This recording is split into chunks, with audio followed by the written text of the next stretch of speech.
Teja variety సంపంగి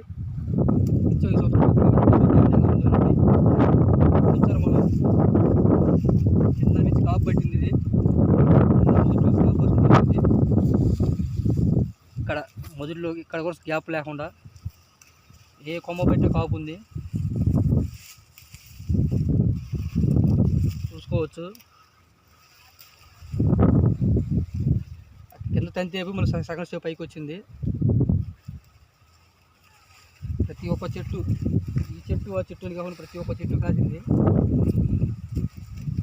మళ్ళీ పైకి వచ్చేసరికి మళ్ళీ కొత్త కొమ్మ చెట్టిందంతా మొత్తం గ్రీన్నెస్ వచ్చింది. చేనంతా మళ్ళీ కొత్త ఆకు తొడిగేసి ఫ్లవరింగ్ స్టేజ్లో ఉంది. మళ్ళీ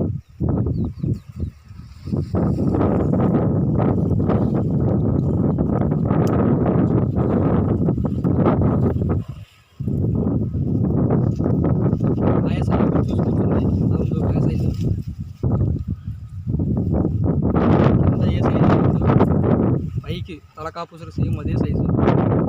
ఇంకోటి ఏంటంటే తాలు శాతం అనేది అసలు లేదు తోటలో, జస్ట్ 1%, 2% అంతే. సంవత్సరం ఉన్న ఈ క్లిష్ట పరిస్థితుల్లో ఇంత వాతావరణంతో అనుకూలంగా లేకుండా కూడా ఇందులో తాలు శాతం నీటి అద్దరంలో కూడా కాయ చూడండి సైజు ఎలా ఉందో. కాయ కలర్ కూడా ఫుడ్ కలర్, నిండు కలర్ మంచిగా వచ్చింది. ప్రతి ఒక్క చెట్టు, ఈ చెట్టు ఆ చెట్టు అన్ని చెట్లు బాగా కాసింది.